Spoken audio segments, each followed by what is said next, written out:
My name's Cameron Kaufman, and I'm the student president of the Buckley program. I want to welcome you all tonight to our lecture on Trump, Taxes, and Trade with legendary economist Dr. Arthur Laffer. Before I introduce our guest,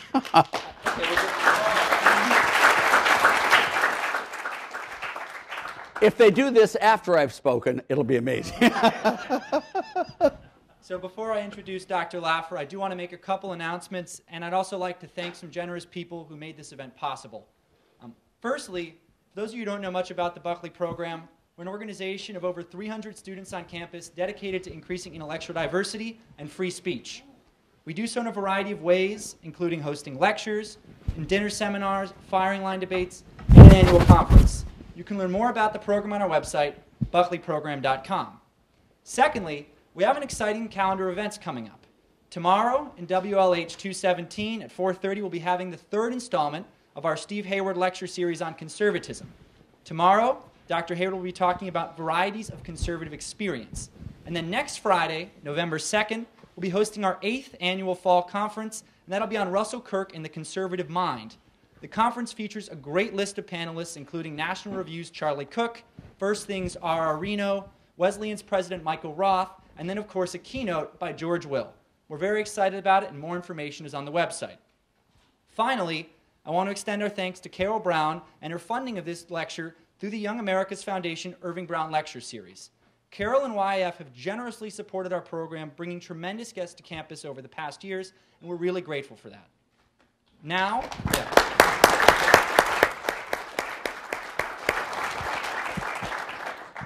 on to Dr. Laffer. Arthur Laffer is the founder and chairman of Laffer Associates, an economic research and consulting firm that provides investment research services to institutional and asset managers. Since its inception in 1979, the firm's research has focused on the interconnecting macroeconomic, political, and demographic changes affecting global markets. Dr. Laffer's career has been marked by experience and success in business, in public policy, and as an academic economist and professor. His economic acumen and influence in triggering a worldwide tax-cutting movement in the 1980s have earned him the distinction in many publications as the father of supply-side economics. Dr. Laffer was a member of President Reagan's Economic Policy Advisory Board for both of his terms in office. He was a member of the Executive Committee of the Reagan-Bush Finance Committee and was a founding member of the Reagan Executive Advisory Committee for the presidential race of 1980. Dr. Laffer has been widely recognized for his economic achievements. He was noted in Time magazine's 1999 cover story, The Century's Greatest Minds, for inventing the Laffer curve, which is deemed as one of the few advances that powered this extraordinary century. He was also listed in a dozen who shaped the 1980s, in a Los Angeles Times article in 1990, and a gallery of the greatest people who influenced our daily business, a Wall Street Journal feature in 1989. And last but not least, Dr. Laffer received a BA in economics from this very university back in 1963. So it is our absolute pleasure to have him back for what should be a great lecture about a topic very relevant to the upcoming midterm elections. Please join me in welcoming Dr. Arthur Laffer. Thank you, sir. Thank you. Wow. It is fun to be home, by the way. It really is. I was here, and I should have graduated in class of 1962, but I had some academic difficulties, as did a number of us. Dick Cheney was one of my classmates, a dear friend. He also had some academic difficulties and so we took a year off. I came back and finished, and Dick came back but didn't finish. And so I've always talked to him about what he could have actually accomplished had he actually had a degree from Yale. And you may recognize a couple names, some of you Yaleys here. Bill Nordhaus, my classmate. All of you know Bill Nordhaus. I hope you do. In fact, he and I used to do the debates for the political union. I think we did 7 or 8 of them over the years. And one of the worst ones was when he introduced me. He said, you know, Art Laffer, all he ever thinks about is taxes. All I ever think about is sex. But at least I don't talk about it. So that was one. So Bill Nordhaus is a great guy here, and it's just fun to be back. And so thank you very much for having me. What I'd like to do is just start off with a little story. I moved to Tennessee 13 years ago. Now, can any of you guess why I would possibly move to Tennessee from Southern California? Oh my God, taxes. Now I hope this is the first litmus test or IQ test for this group, and I hope I'm not going way over your heads on this, but if you have two locations, A and B, if you raise taxes in B and you lower them in A, producers and manufacturers will move from to. Am I going way over your heads on this? I made this point at Harvard about a year ago and lectured there, and the guy said, "I still don't get why you moved, Art." you know, well, you remember the Harvard professors, don't you? They have round shoulders and flat foreheads. You ask them a question, they always go. You tell them the answer, and they go. Yeah. So, but I got to tell you, I miss California enormously. I know I really do. I was on the Governor's Council of Economic Advisors, Schwarzenegger, and you know, awful governor, disgusting human being, but really an entertaining person. I mean, it was really entertaining, and you know, I miss it. I remember the first time I met him, and well, not really first time I met him, but first time I sat down, he asked me to come up to L.A. to have breakfast with him, and I went up there, and he was running for governor and looked like he was going to be elected and make it, and so I'd heard he had this very sharp wit. I mean, just devastating wit, so I figured my best defense was an aggressive offense. So I went out there, and we sat down out in his patio, and I said, you know, Governor, Arnold, I just got to tell you how just impressed I am by you and by your advisors. I mean, when I found out you had Wilson and Buffett as your advisors, I was just over the moon. I couldn't believe my ears. Wilson and Buffett as advisors until I found out it wasn't Owen and Jimmy. When I found out it was Pete and Warren, and he does one of these, and he jiggles all over, you know, he's and about 3 minutes later he says, Asa, why is it all you clear-thinking economists are so short? Where does that come from?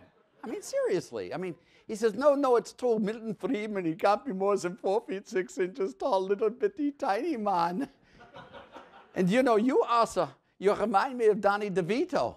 You know, I started with him in Twins, so that's my story there of California and why I moved. But let me, if I can, when you look at economics, and I want to go through this, I was just over at the OECD, which are not my people, and I was at OECD, and I also did the opening of the EU conference in Bratislava. And, you know, I tried to explain to them sort of the essence of what competition is, you know, the gold standard of economics. And competition, you know, the perfect competitive model of Adam Smith is the gold standard of what economics should be. I mean, you have lots of consumers, lots of producers, lots of customers. You have a whole thing, so you get the competitive in there. The firms have to be at least ability to hit all economies of scale, where the marginal product of a factor is equal to its wage, where the marginal cost of production is equal to the price. You get that. Where the marginal rate of substitution between labor and leisure is the wage rate, where the marginal rate of substitution between future and present is the real return on capital. That's sort of the gold standard of what economics should be and what we all strive for. And when you look at this gold standard of economics, it doesn't just apply to the private sector. In fact, far from it. This gold standard is far more important for governments than it is even for the private sector, and it really, really is. You know, what you've been seeing in the EU is this collection of governments getting larger and larger, way beyond the economies of scale that are necessary to run government. The one I was at in the OECD was called a Conference on Tax Harmonization. And as you guys might imagine, I'm not in favor of tax harmonization. I love competition, and especially competition among governments. I mean, this is what the proper role should be. I mean, let me take you through. I tried to explain to them that, you know, here in the United States, we have a large collection of separate governments. We have, what, 50 states in this country of ours? Not only do we have 50 states, but we have no barriers to movement across states of goods or people. As long as you're willing to live by the laws of the place you move to, you're allowed to move. There's no restrictions. There's nothing they can do to you there. We have a common currency, which is fantastic because the economies of scale on monetary policy are very large. We also have a common language, which really facilitates good economics. We have a treasure trove of information here because we don't have common fiscal policy and common regulatory policy in all of these states. About 5 years ago, I finished a book called The Wealth of States. I really called it The Nature and Causes of the Wealth of States. For those of you who remember Adam Smith's, I stole the name but just changed nations to states. I thought it was clever. No? Well, but what I did in this, and let me, if I can, just take you through this a little bit. What I did in this was I took a 50,000-foot view of the U.S. and looked at all of these data because it's a massive treasure trove. 50 states, 100 years, probably 80 counties per state, maybe 3 or 4 municipalities. And these guys kept records. I mean, really detailed, meticulous records of all of this stuff, and it's out there. And economics, the economics profession really doesn't look at this very much. And what I did was I looked at all of these 50 states over time. And the first chapter I had, which is I called The Fall from Grace, and I'll go through that with you a little bit. Second chapter was the 9 members of the Lord of the Rings to offset the 9 Nazgul. A grandkid gave me that title. I thought it was really cool. That second one I looked at was I looked at the 9 states in the United States that do not have an income tax. And there are 9. And I compared those 9 states with the 9 states with the highest income tax rates in the nation. I looked at it over a 10-year period, 10-year moving average period, for the last 50 years. Every single year, the 9 states without an income tax just beat the living bejabers out of the 9 states with the highest income taxes in every single major metric. I mean, it's just incredible. Gross state product, population growth, employment growth, you name it. Tax revenue growth. They were way outperformed the others. The one I want to go through with you a little bit is sort of fun because it really relates to this state. And this state, as being the last example of bad economics, unfortunately, brought into this state by a fellow Yalie, a guy named Lowell Weicker. But since 1960, there have been 11 states in the United States that have adopted an income tax. This is tax harmonization a la the Euroland. I mean, it's exactly that. They adopted an income tax. The first one was West Virginia in 1961. The most recent one, of course, was in 1991, was Lowell Weicker here in Connecticut. All right, you with me on that? There are 9 others in the middle there, include some cool states like Maine and Rhode Island and New Jersey. It included Pennsylvania, it includes Ohio, it includes Indiana, it includes Illinois, it includes Nebraska, it includes a couple of others in there too, Michigan. 9 states. There are 11 in total. And let me take you what I did in this chapter called The Fall from Grace. I looked at all 11 of those states, and I took the primary economic metrics of a state. Population. I looked at population relative to the rest of the nation. You follow me? I looked at employment relative to the rest of the nation. I looked at gross state product, which is GDP for you guys who are macroeconomists. It's GDP for a state. I looked at all of these others, migration. I looked at all of these patterns, including state and local tax revenues relative to the rest of the nation. I looked at each one of these states 3 years prior to its introducing the income tax. You follow me? And then I looked at the same metrics, the most recent data, the most recent 3-year data we have. You follow what I'm doing here? You see that?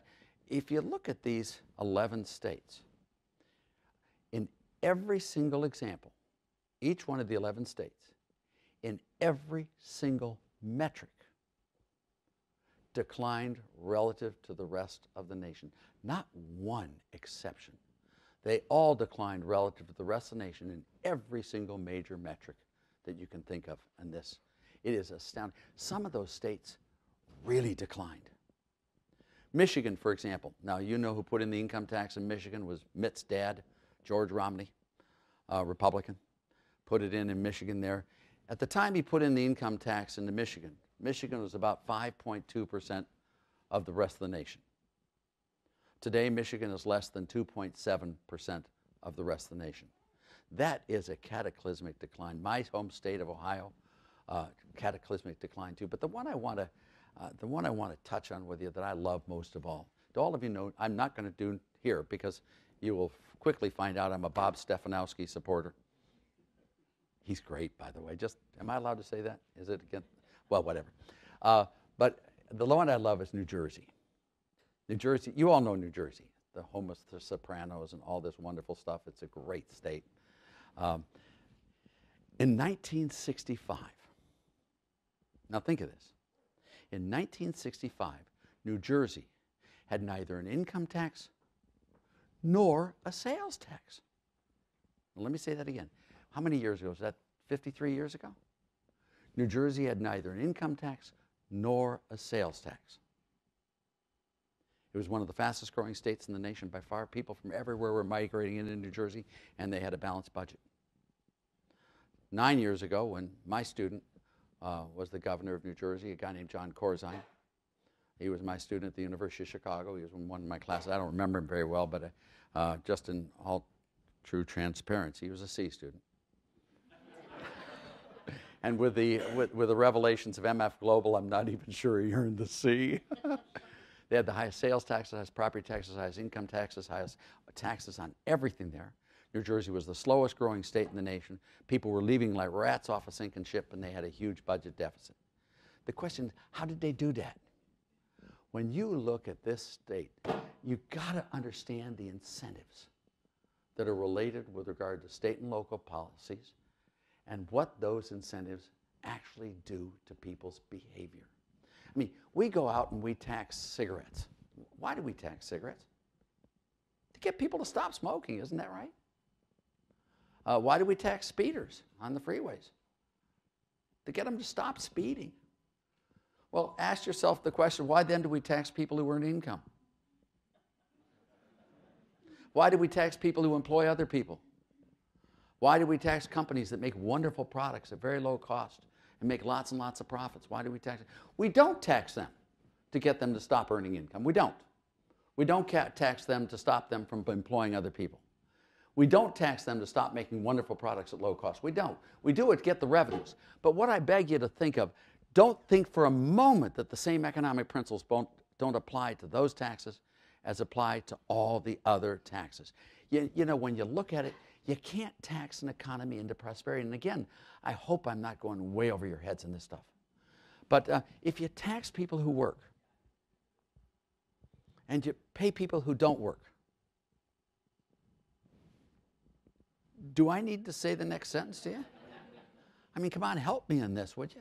I mean, if you tax rich people and give the money to poor people, you're going to get lots and lots of poor people and no rich people.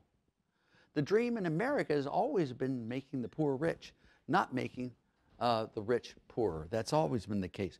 When you look at government, and if I can, and I'll come into the current state, if you look at government, macroeconomics, I consider there 5 pillars of a prosperous economy. And let me just go through those 5 with you just very quickly. Number 1, the ideal tax code is to have the lowest possible tax rate on the broadest possible tax base. So you provide people with the least incentives to evade, avoid, or otherwise not report taxable income. And by having the broadest tax base, you provide them with the least places where they can put their money and not have to pay taxes. You really want to have a low-rate, broad-based, flat tax. Spending. Milton Friedman, my colleague at Chicago, always said, you know, government spending is taxation. Government doesn't create resources. Government redistributes resources. And government spending is taxation. You need restraint in spending. It's not that you don't have spending. It's not that you shouldn't have it. But what you want to do with government on spending is very simple. I mean, all taxes are bad. Some are worse than others. So you want to collect your taxes in the least damaging fashion.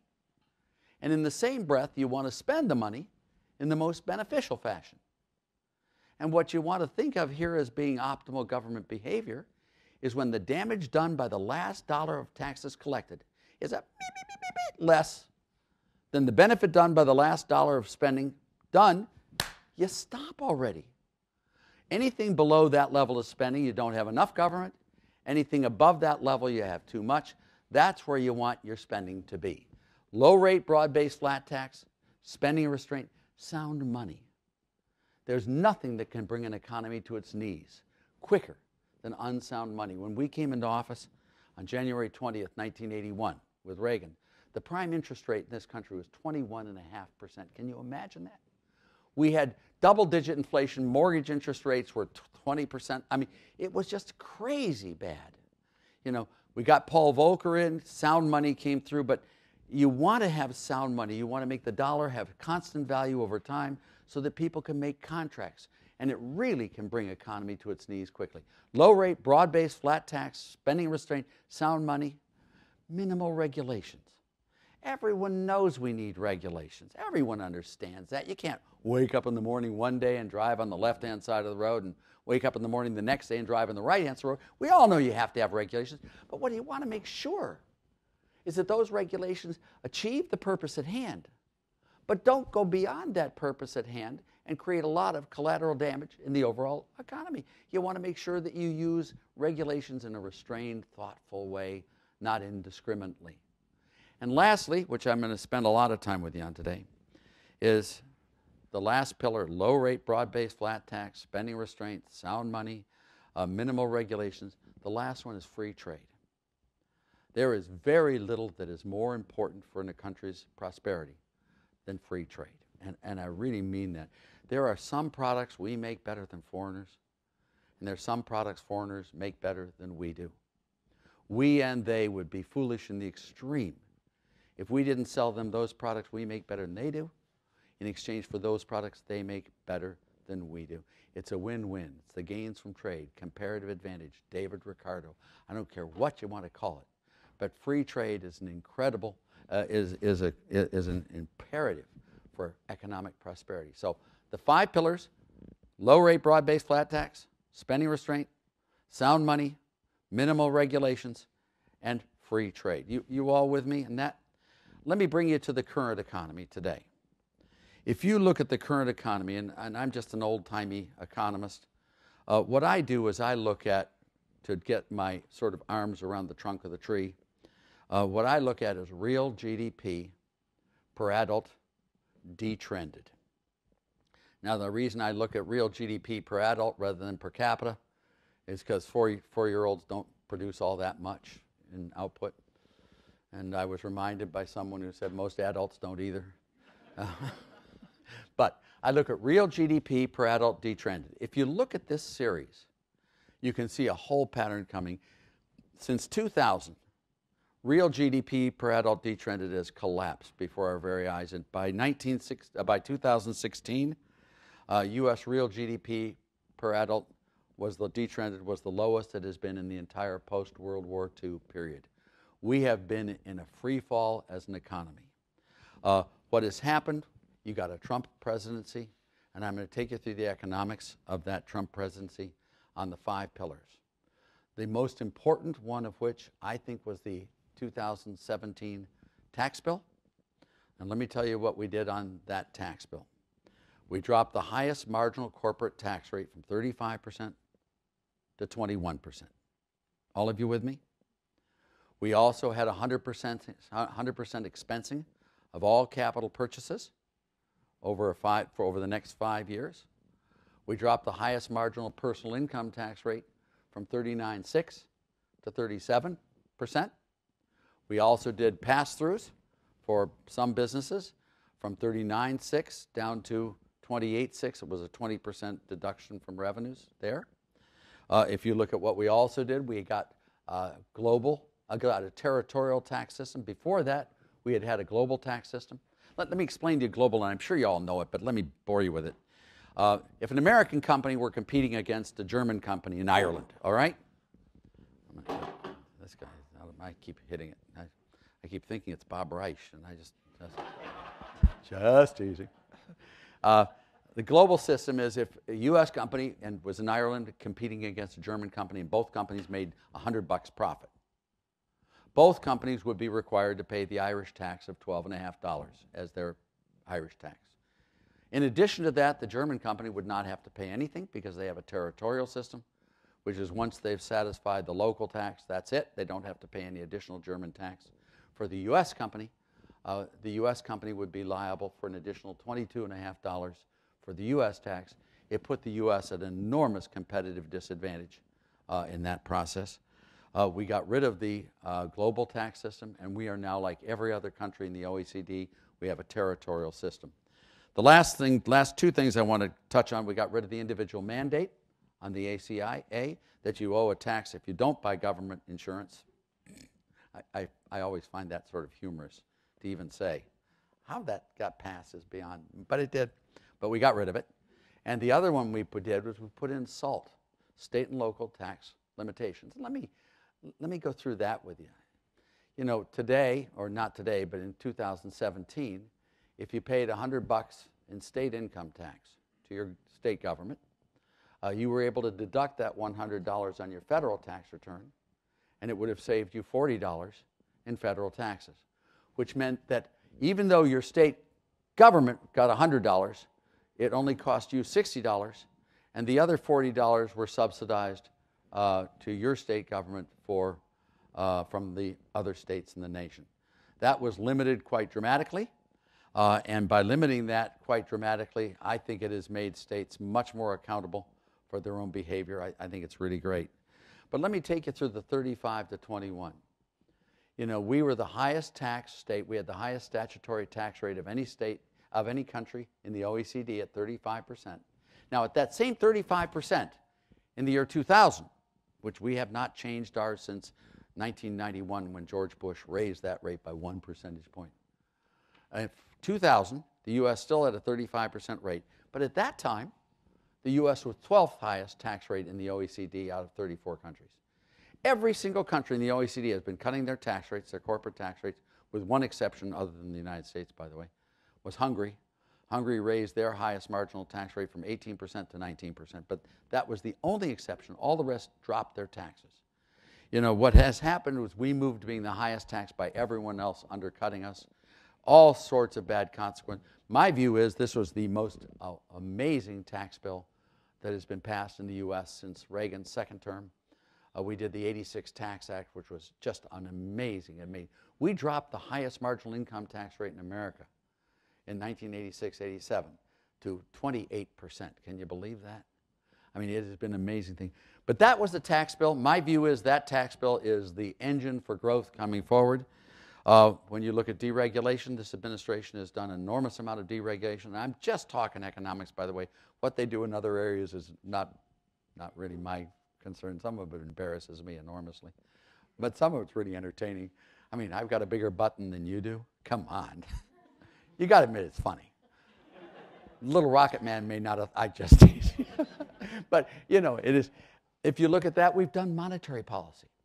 One of the biggest disasters of the last decade was Janet Yellen, who, by the way, was married to my classmate. My classmate was George Akerlof, who also got the Nobel Prize for the Lemon Laws, as you may know. I married George Akerlof. But, you know, you can have interest rates that are too low.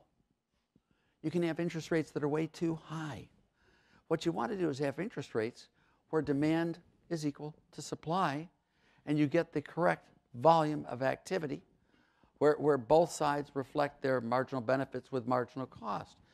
You know, we have had zero interest rates now in this country for over 8 years, and that means that there is no capital flowing to the mortgage market, because who wants to lend to an unsecured, low-income home buyer has a 90% mortgage on his home or her home for the next 35 years at 2%? No one does. We've had the lowest amount of new housing starts per 10,000 population in U.S. history for the last 8 years. My view is with Powell in there, who is a lot better than Bernanke. He's a Princeton guy, so it's all right to say that. But without Bernanke in there and without Yellen in there, with Powell moving those interest rates back up to the moderate range, I think we have a real chance of getting economic growth out of monetary policy as well, which I think would be great. Looking at all of this together, it's my view that these policies are moving towards really a masterful reorganization of all the pillars of economic prosperity. One pillar that has not been touched upon is government spending. We have a long way to go on that. But when I look at this economy, I just got to tell you that I've not been more excited about economic growth. I told the president, I guess I was with him last week, and I told him, I said, it's the best first term of any president I've ever heard of, and that includes Reagan. And I stopped for a moment. I needed water, because whenever I ever say Reagan was anything other, you remember, most of you don't, but there was a day in November of 1980, and the clouds parted, the sun shone forth on the earth, the fields, they turned green, the animals multiplied, the trees blossomed and bore fruit. You know, the children danced in the streets, and Ronnie was nominated and then elected. But you know, if you look at it, this administration in the first 2 years has done more than we did in the first 4 years. Trump says, well, what about the second 4 years? I said, the 86 Tax Act was pretty good. You haven't beaten us on that one yet. But if you can't, you know, if you look at this administration on economics standards, you know, this is an amazingly strong start for a really big change in economic prosperity in the U.S., this person's view of the world. I guess I'll sort of close here and go to questions, but by giving you one story. I used to tease the real president. You know who it, Ronnie, of course, the real president.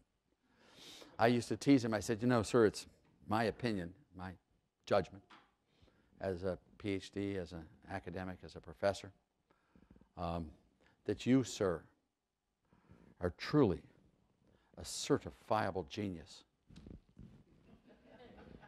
I said, but I know this is going to surprise you, sir, but some of my colleagues in the university don't fully concur in my assessment of your intellectual acumen. In fact, some of my colleagues don't think you're very bright at all.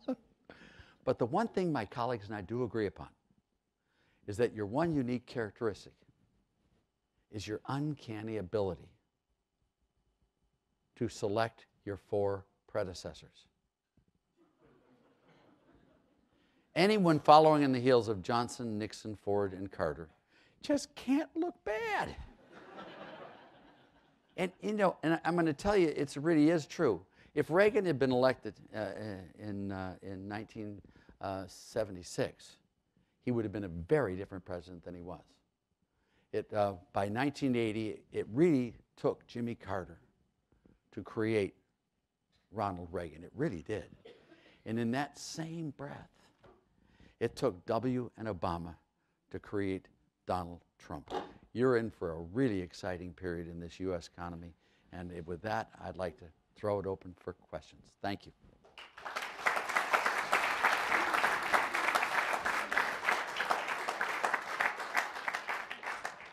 Thank you very much. My pleasure. I'm actually going to ask a question first because I have one, and then we're going to open it up to all of you. I was wondering about state and local taxes as a New Yorker, and I hear my parents griping about it a lot. And I wonder, in a place like New York, where, you know, we think of federalism, this idea that if something's wrong in your state, you move to another state.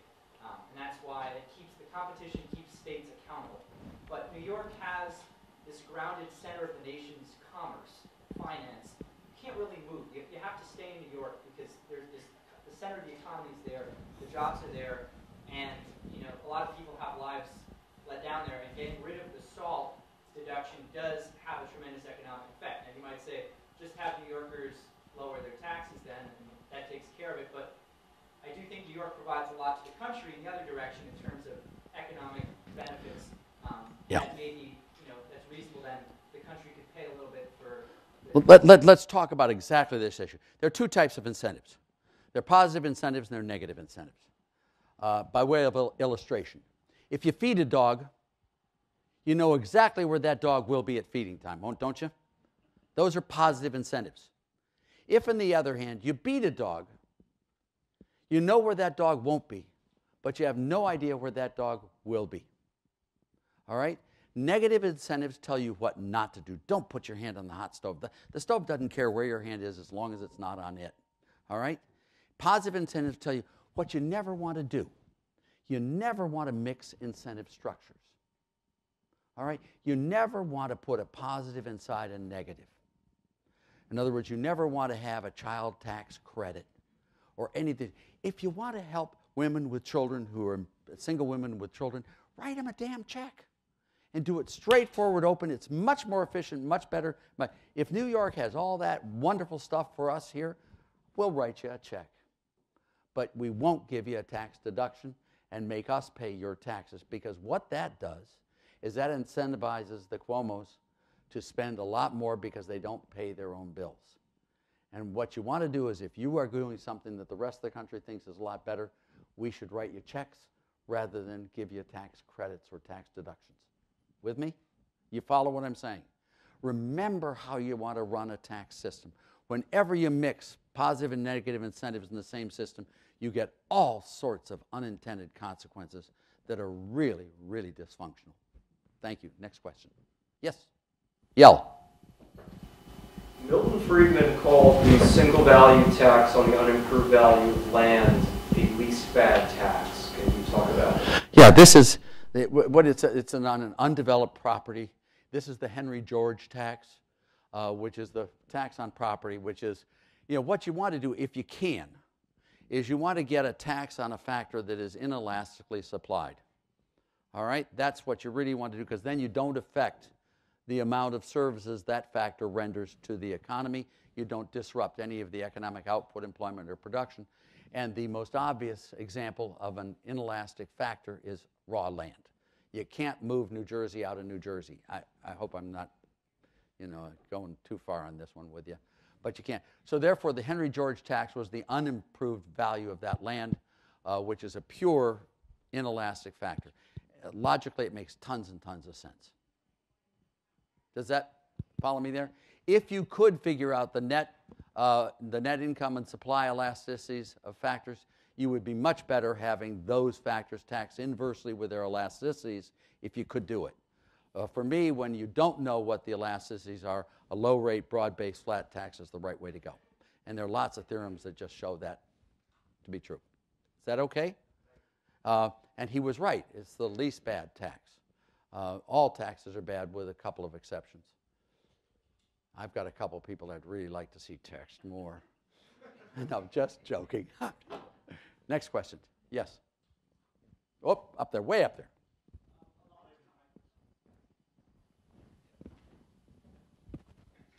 A lot of economists are suggesting that a new recession will be coming up in 2020 or 2021. I just wanted to hear your take. Do you think that's going to happen? And how would the presidency respond to that? Yeah. The question is, do I see a recession in 2020, 2000? I don't see that far ahead, and the economy doesn't either. If you got a massive tax increase in December 2019, believe me, there will be a recession in 2020. But there's nothing today that in any way, shape, or form would dictate a bad economy in 2020 or 2021. It doesn't mean it won't happen. But those events that would precipitate a bad economy don't take 2 or 3 years to happen. They really don't. I mean, can I have a fun one with you?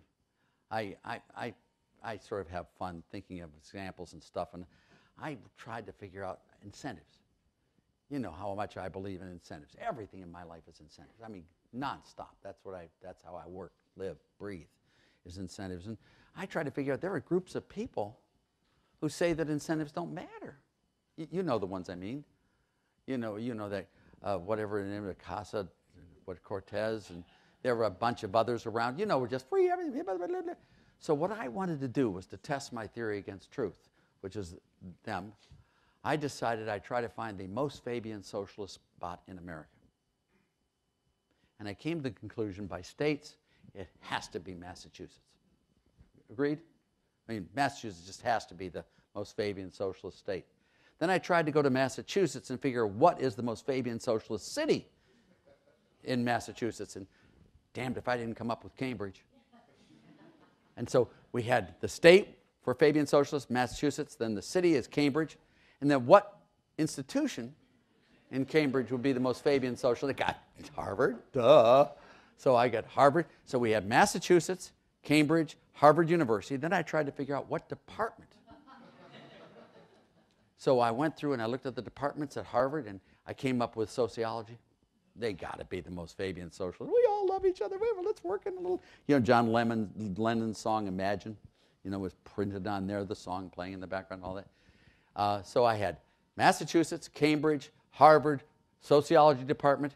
And then I wanted to figure out the appropriate time, the very best, sort of the peak of Fabian socialism in that place. And what I thought of was, it's got to be the best time, has to be right after a Bernie Sanders rally at the sociology department at Harvard University in Cambridge, Massachusetts. Am I right or am I right or am I right?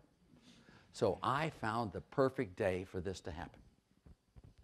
And I filled a pillowcase full of $20 bills. Big, pretty stuffed with $20 bills. I had a little stepladder. The rally was outside. There was a light wind blowing.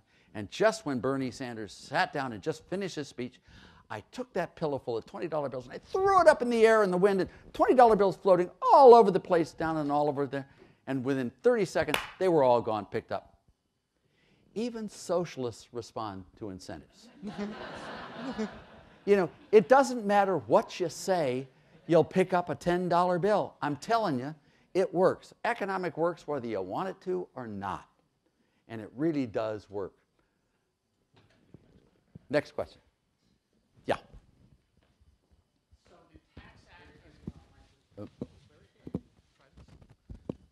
The Tax Act has been in place for not quite a year, just about a year. Yep. Your postulate is that these high-tax states now have an incentive to lower their taxes. Have we seen evidence of that? No. It's not over yet, but we have seen evidence of an acceleration of out-migration. We have seen that.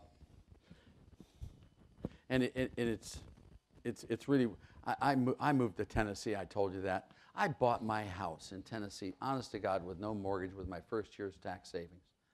I love California. Oh my God, I can hear Beach Boys. I have Beach Boy music in my house.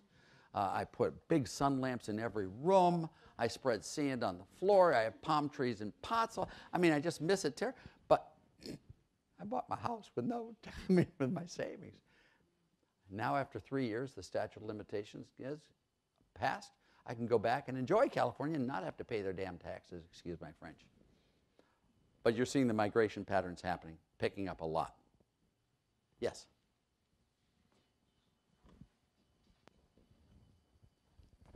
You mentioned some comments about the individual mandate on Obamacare. Yes. And I've thought about this for a while. I've been in the School of Public Health.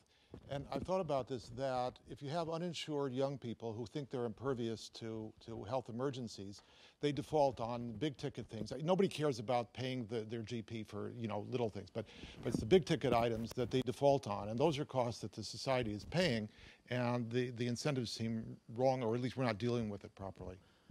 I understand exactly what you're saying. Let me tell you how I view the healthcare system. I am totally against insurance in general. Insurance just adds a huge amount of cost. Why would anyone buy insurance for tomorrow's lunch? I mean, it just adds the cost. You have to put in the voucher to get them to pay your lunch. I mean, you know, it just makes, there are a lot of things that make no sense. There are 3 areas where I think government has a really big role in healthcare. And if I can, catastrophic is one of the examples. You're completely correct. And I think it makes perfect sense that we're not going to let someone sit on the street and die of whatever it is because we won't pay the bill. It's just not going to happen. And it shouldn't happen, and none of us wants that to happen. So I think it really makes sense that for catastrophic insurance, we either mandate that everyone must buy it, or that the government provider, or some way, catastrophic has to fall very much under the government operations. You with me? That's what I think hits yours. But that's not a mandate. The mandate, I think, is the silliest thing I've ever heard. It's the most indirect solution to getting a good, comprehensive, catastrophic insurance coverage, my view. Number 2, where the government really should be involved heavily, is with the transparency, truth in labeling. You know, it is really important that we know what we've got when we need it, and it needs to be the whole truth, nothing but the truth. You know, it has to be that. So when you look at labeling, we need to know what it is, what the risks are, what the benefits, you know, that needs to be done as well. That's a beautiful role for government as the referee to guarantee that as well. And the third area, which is the last area where I think government should be involved in healthcare, is, you know, when we have people down and out, and this city has a lot of them, as you know, when people are down and out, we have homeless shelters, we have soup kitchens, And we should have free health clinics for people who can't afford any health care at all. But other than that, get the hell out of the business. There is no reason why health care is any more important than housing, food, education, or anything else. And that should be allowed to the individuals to make those choices. But where you have huge economies of scale and externalities, I think you're completely right on but the mandate is the stupidest way I've ever seen about going in, and it's offensive to my way of thinking. You follow me on that? I hope I'm not way off. Let me do one theorem with you. Can I just do one theorem with them? I want to do a theorem here, which is just so important that you guys understand this theorem. It is redistribution. Now, when you think about redistribution is when you take from someone who has a little bit more and you give to someone who has a little bit less. Are you with me? That is, any disagreements? That is redistribution. You take from someone who has a little bit more and you give to someone who has a little bit less. By taking from someone who has a little bit more, you reduce that person's incentives to produce, and that person will produce a little bit less. Follow me? Number two, by giving to a person who has a little bit less, you provide that person with an alternative source of income other than working, and that person, too, will work a little bit less. It's math, people. It's not liberal, conservative, left-wing, right-wing, Republican, or Democrat. Whenever you redistribute income, you reduce total income, period. That's math. There's no other alternative there. Now, the lemma here is sort of cool. The more you redistribute, the greater will be the loss in income. Period. Whenever you redistribute, you reduce income, and the more you redistribute, the greater will be the loss in income. Period. The last thing, the limit function, is that whenever you do total redistribution, you will reduce income to zero. Let me try to give you the example here. If we did a total redistribution, complete, so that everyone came out the same, what we would have to do is everyone who makes above the average income, we'd have to tax them 100% of the excess above the average income. You follow me? And anyone who makes below the average income, we'd have to subsidize them up to the average income. So in order to achieve a total redistribution, we'd have to tax everyone who makes above the average income 100% of the excess, and everyone who makes below the average income, we'd have to subsidize them up to the average income. You with me on that? If we actually did that, I will stipulate today, Counselor, everyone will end up the same at zero income. There will be no incentive whatsoever to produce any goods and services. I listened to the OECD, Lord General at the OECD last week when I did my tax harmonization. He said, what we want to do is get economic growth and equality of income. I just said, how dumb is he? I mean, just how, everything operates on inequality. Inequality is what drives it. You can't have success without failure. You can't. It's just the critical thing of a profit and loss system. Two incentives, negative and positive. There's nothing worse than losing money. Believe me, that stick hurts when they hit you with it. And there's nothing sweeter than making lots of profit. That pie really tastes good. You need both incentives to be able to drive the system into the Schumpeterian growth cycle. It really does work on incentives to create prosperity. The reason we are the most prosperous nation on earth is because long ago we actually had incentives. Do any of you want to tell me what size was government spending as a share of GDP in 1910? Come on, help me on this. 8%? 8%? A little less than that, 3%, but you're getting down there. That was it. How did we become this economy without wealth? I mean, we did it because it was private incentives really made people, individuals, create this society that was wonderful. I did the keynote for the Sub-Saharan Tax Conference, and all these people wanted to know was, how can we collect more money from our citizens? How can we collect more money? I said, why do you want to collect more money? They're your customers. For God's sakes, they're your customers. I mean, when you run a business, don't you love your customers? They give you money. You love them. What do? You send them birthday cards, you kiss them. How's the baby? How do we treat our taxpayers? You dirty rat, you're hiding money. You got to treat taxpayers like customers. And you've got to make a tax code that that is compatible with the taxpayers and the government. It's got to be a mutually agreed upon system. Tax harmonization, whenever governments collude together, you know they're doing it to absolutely exploit the electorate. You know that's true. That's why the EU was formed, so they could have these economies of scale and so no one can escape the clutches. I love Brexit, and I tell every country in the EU, leave now! Get out of here before they get you. Well, you see what I'm saying here. Go ahead, next question. I'm sorry, I'm home. It's so nice to be back here at Yale. Yes?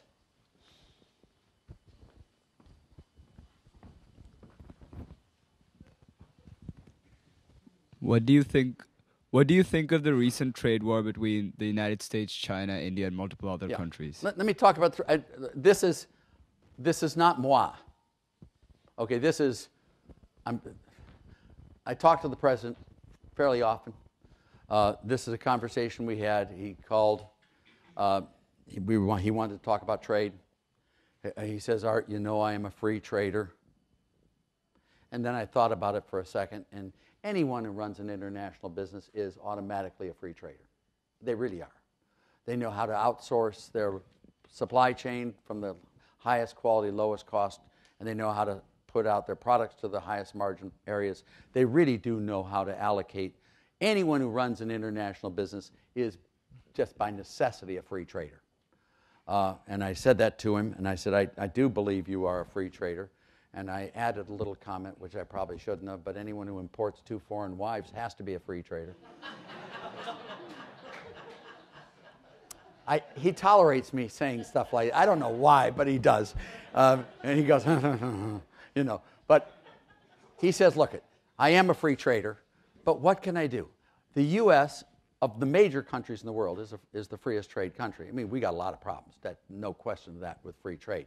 But of the major developed countries, we're much better than all the other ones are.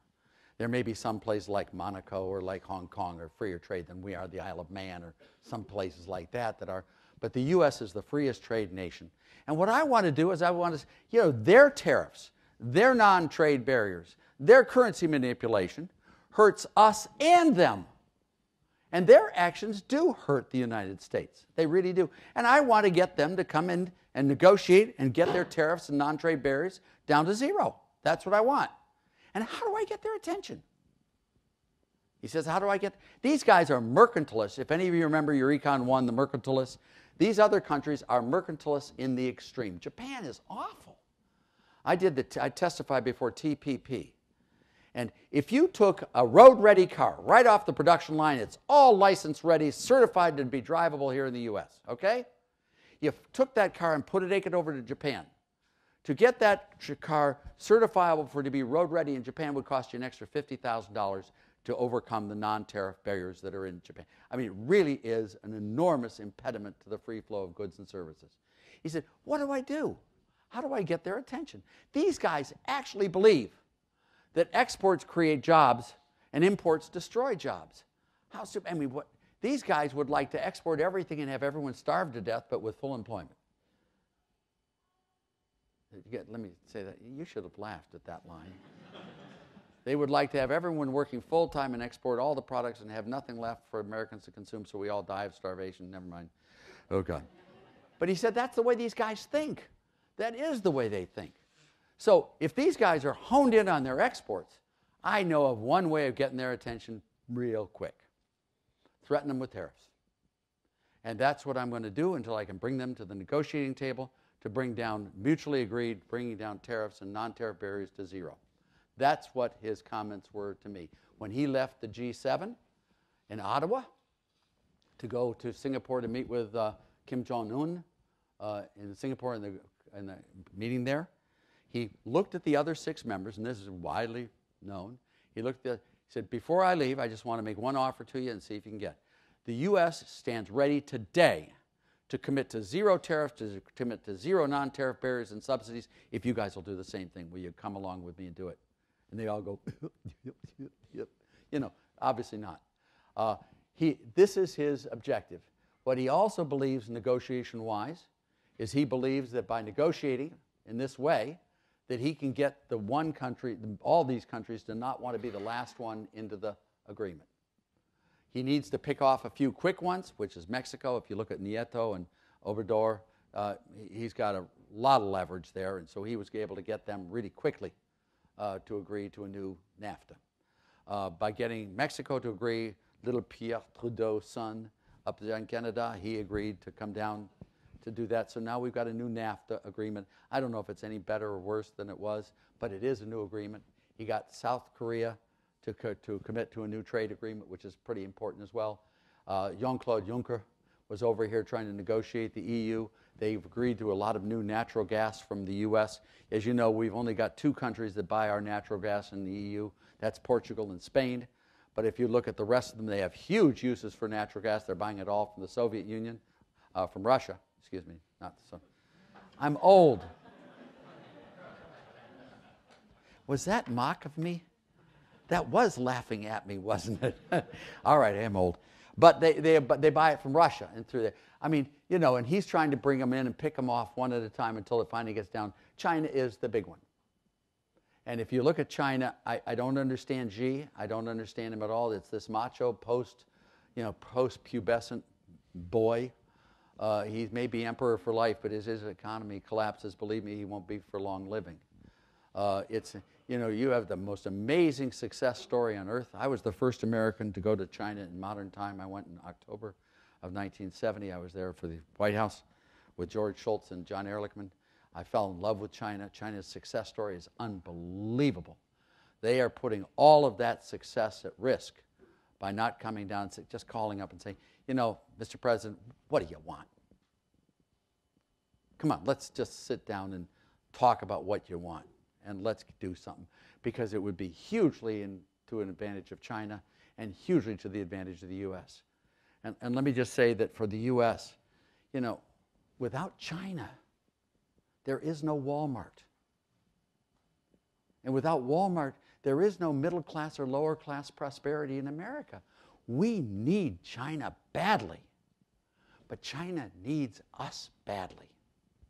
It really is a mutual thing.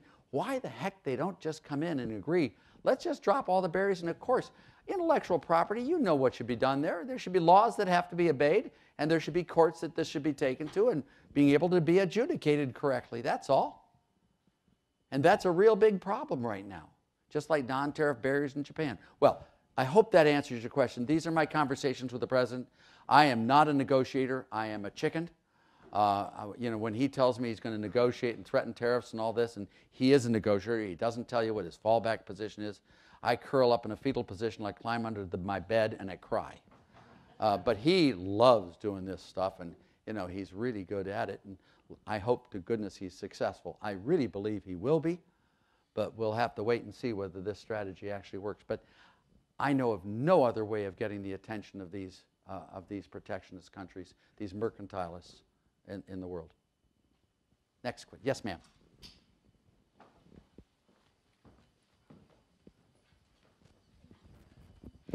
So what I've been Did I say something wrong? I mean, no. Just teasing. So what I've been hearing a lot lately from liberals especially is that the growing economy under Trump is not due to Trump, but due to Obama, and Trump just hasn't messed it up. So what's your reaction to that? But, you know, I tried to cover that first when I looked at I tried to give you where the state of the U.S. economy was in 2016 when he came in. If you look at detrended real GDP per adult, which is my metric that I use for it, and it's a damn good metric, by the way, it really is. If you look at that, W and Obama were twins. Clinton was one of the best. I don't know if you guys know this, but, you know, I'm not a Republican, I'm not a Democrat, I'm not a liberal, I'm not a conservative. I'm an economist. And that's what I'm a Kennedy Democrat, I'm a Reagan Republican, and I was a Clinton Democrat. So I voted for Clinton twice. I had to hold my nose a little bit because I sure as hell didn't want my daughter interning in that White House. But he was a great president, and he was maybe a disgusting man, but a great president. If you look at it from the time Clinton left office, it just tumbles through W and through Obama, right down to the low level. And, you know, it started to turn up. You know, it takes 12 years to regain the prosperity in real GDP per adult that we've lost. We've dropped 22% in detrended real GDP per adult. That's huge. That means we have to cumulatively grow more than an average GDP by 22% over a period of time to be able to get back to that level again. I mean, that's just amazing there. So Obama he's a silver-tongued guy. He's wonderfully articulate. I think he's a spectacular human being, and I'm not joking on this. I'd love to be able to have dinner with him, but if he knew my name, I would not, because he knows who I am. I mean, here he is. Let's take Obama. Let's just take a look at him. Here he is, black African father, white American mother, raised all over the world in Hawaii. He did so well, but really, he did so well that he got into college at Occidental College in California. As you know, that's where Jack Kemp went. I used to describe Jack Kemp jokingly as an oxymoron, but just joking. I shouldn't do these jokes. Someone's recording this. And I should not. Okay, but then he did so well at Occidental College that he got transferred to Columbia for his junior and senior years. He did so well at Columbia that he got into Harvard Law. I mean, that's not easy to do. It's not all affirmative action, believe me when I tell you this. He got in there. He did really well at Harvard Law. I think he was president of Law Review, the Harvard Law Review. After that, after graduating from Harvard, law degree, he got a job at the University of Chicago, where only the very best and the very brightest ever get jobs there. I went through all the ranks, as you may know, at the University of Chicago. He went from there to be a state senator. He went from there to be a U.S. senator, to be president of the United States. This is an amazing success story for a very accomplished, wonderful man. He's just wrong. And you know, just because he's a wonderful man doesn't mean he's right on economics. He's a typical lawyer. He's wrong in economics in everything he does. And he and W ran that economy into the ground. But it's nothing to do with him personally or any of that. It's just bad economics. You can't tax an economy into prosperity. I hope I may have missed that in Econ 1 somewhere. You know, I've never heard of a poor man spending himself into wealth. It's stupid. And yet you're taught that in econ classes, aren't you? Stimulus spending, government stimulus spending, creating prosperity. How dumb is that? Anyone who knows the Slutsky equations, anyone who knows that when you aggregate the Slutsky equations in an economy, the sum of the income effects nets to zero. Everyone knows that. Everyone knows that all these substitution effects aggregate. I mean, it's just duh. But you're taught here that government spending can stimulate the economy. Help me.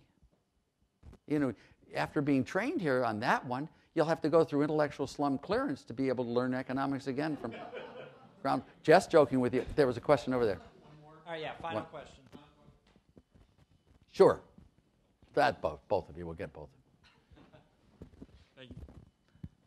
So my question is regarding deficits, and I was a little surprised that nobody's asked until now. So I thought they were waiting would. for you. Yeah, but so Reagan was famous for the economic growth that his economic policy brought about, but he was also one of the largest deficits. Yeah, deficits. Let's just say in modern U.S. Presidency.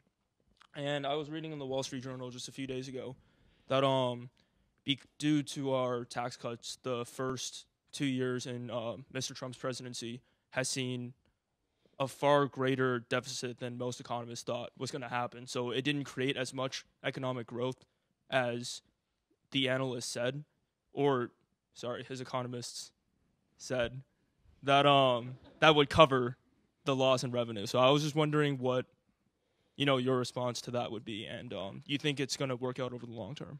Yeah. Deficits are a funny animal, and let me just do deficits, all right? And I'll do Reagan if you there. Borrowing. Is borrowing bad or good? Well, let me try in this. I'll let you borrow all you want at 2% and invest all you want risk-free at 10%. How much should you borrow? Much as you can get your hands on. Now flip those numbers. I'm going to let you borrow all you want at 10% and let you invest all you want at 2% risk-free. How much should you borrow? 0. All right? Borrowing is not the issue. What is at issue is the spread. It's what you use the funds for and what you do. Rich people can borrow a lot more than poor people because they're rich and they have the collateral. So what I would beg you to do is, when you look at Reagan, and let me do that, we walked into an economy that was trashed beyond belief. It was really trashed. What we did is we got a little cloth and we took up the imprimatur and we polished it up and put it on there. We cut prices to increase our market share dramatically, tax cuts. And we refurbished the capital stock of the company, which is government spending. We ran deficits to rebuild the company to make it profitable going forward. All right? And then we just sat back and prayed that it would work. The way you can tell whether it works is, did the national debt rise faster than the national wealth? What happened to the wealth of America? We have Fed numbers on this, very big ones now. What happened to national wealth relative to the national debt? National wealth increased way more than the national debt under Reagan, which is exactly what we'd hoped would happen. If you use the borrowings wisely, you can create that prosperity, bring it back up. Now, what you hope happens is that at some time in the future, after you've built your stock up and you've got the machine running, then you start paying off that debt. That's what you hope. And Clinton did a great job in that. That's why I love Bill Clinton. Clinton reduced debt as a share of GDP dramatically during that period. Reagan increased it to create the growth rates. I mean, let me give you a growth rate number. From January 1st, 1983 to June 30th, 1984. How long is that? Is that 18 months? 18 months? 6 quarters? Year and a half? About that? Total real GDP growth in that 18-month period was, come on guys, 12%. We grew at an annual compound rate during that 18-month period of 8% per annum. More than China. There. You don't think growth rates are possible? Kennedy, during the first, I count Kennedy as the full 8 years. 5.2% growth. What did he do? He cut taxes, sound money, reaffirmed the dollar's convertibility into gold. You know, Reed said, open up trade, the Kennedy round tariff, all the 5 pillars of pro-growth policies. And we had massive economic growth under, what happened under Clinton? Why did I vote for Clinton twice? God knows I didn't vote in that party's primary. But why? Because he did it right. He may have been pretty much of a tool, but he was a great president in economics. When you look at it now, what's happened to wealth in the U.S.? Tell me what's happened to it. Wealth in the U.S. has gone up by $40 trillion in the last 5 years, I think it is. From 60 trillion to 100 trillion. Is that not good enough for you? What do you want? If we have a little deficit, shouldn't you? Don't you compare your debt to your wealth? Isn't that the correct? You guys know you want to use the same metrics. You want to use levels with levels and flows with flows. And when you look at debt, that's a level, and you want to compare your debt to your wealth. A guy who's rich can hold a lot more debt than a guy who's not. All right? And then you want flows with flows. But that's where I would answer you that. I hope that helps you in this. Because 2 guys walk into a bank, you know, and both of them come walking out. One of them got a loan, the other one didn't. Which one do you want to invest in? The guy who got the loan. So please don't be monomaniacal and focus just on deficits and debts and be able to have one-liners. Deficits and debts fit into a broader picture. And that's very true. They're not inconsequential, but they're not the whole story, and they aren't one-liners to be thrown out. You follow me on my conversation. You don't have to agree with me, but you do follow what I'm saying here.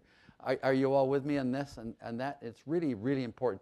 There is no solution to the debt problem that doesn't entail rapid economic growth. I will tell you right now, if this country shrinks, that debt problem gets worse and worse and worse and worse every day. And just remember the old Kennedy line, please, because I'm a Kennedy Democrat from the 60s, I'm a Clinton Democrat, a Reagan Republican, and a Trump economic Republican right now. And if you look at this, the best form of welfare, and I mean this very seriously, the best form of welfare is still a good, high-paying job. Now, when I do one last story and then quit, all right, perfect. I'm not going to answer yours. Can I tell you one story about the real president? My favorite. Can I do that? The reason I was so close with the real president was not because of, I tell everyone that what he did was he called all the economists in America together on a big stage, and he looked at all of us, and he went like this, looked at everyone on the stage and said, I'll take the little short fat one over there. And that's not exactly how it happened. My godfather happened to be his best friend. Privilege is always much nicer than actually having to work for something. So, so I was close, but we used to have this, he used to come back from Washington. He'd fly out in Air Force One, he'd get the helicopter and he'd go up to Rancho del Cielo, where your place is. He'd go up there in Rancho del Cielo, and he'd chop wood with his wife Nancy. He would ride horses, chop wood, and do all that. Get a little tired of that, and then he'd fly back down to the Century Plaza Hotel. Do you know the Century Plaza, any of you? Any of you from LA? It's a big curved one there on Century Boulevard. They have the annex, which is in the back, which is a big square building. The top 2 floors, the annex, is the presidential suite. And he would land the helicopter on the top there, and they had the top 2 floors, he and Mrs. Reagan, and they'd get all of our old social set together there. They'd invite some of the kids. I was one of the kids back then, if you can believe it, with 3 or 4 of us, and then they'd all go to Chasen's for dinner. But they'd keep us there for a little bit, maybe an hour, to chat, and then we'd be shooed out of the place. And he always had his favorite drink was orange juice and vodka. It's called a screwdriver, I think, or something like that. I guess you can drink it and it makes you feel good, but no one can tell because you can't smell it. I think that's there. And it was right after the invasion of Grenada. And I know nothing about foreign policy. I'm excited beyond belief about foreign policy, but I just get all excited. It's just an amazing thing, and I'm so thrilled by it. Economics sort of bores me, but this foreign policy is great. And he had just sent troops to Grenada, where American troops were fighting commie troops, mano a mano, shooting, killing. I mean, it was really the first time American troops and commie troops were fighting on the ground, and I just was all excited about this, and I cornered him, and I said, sir, you got to tell me, how did you make that decision to put troops into Grenada? How did you make that decision to do that? I mean, surely 1 minute was no, and then the next minute's yes. Surely in that 2-minute interval, you didn't get enough new information to push you over the edge to make a decision. You got to tell me, sir, how did you make that decision to commit troops to Grenada? Swear to God, he looks at me. He has his screwdriver in his left hand. He goes, well, Art, I just asked myself, what would John Wayne have done? And if you ask yourself one simple question, it's the right thing to do. You don't go to your pollsters.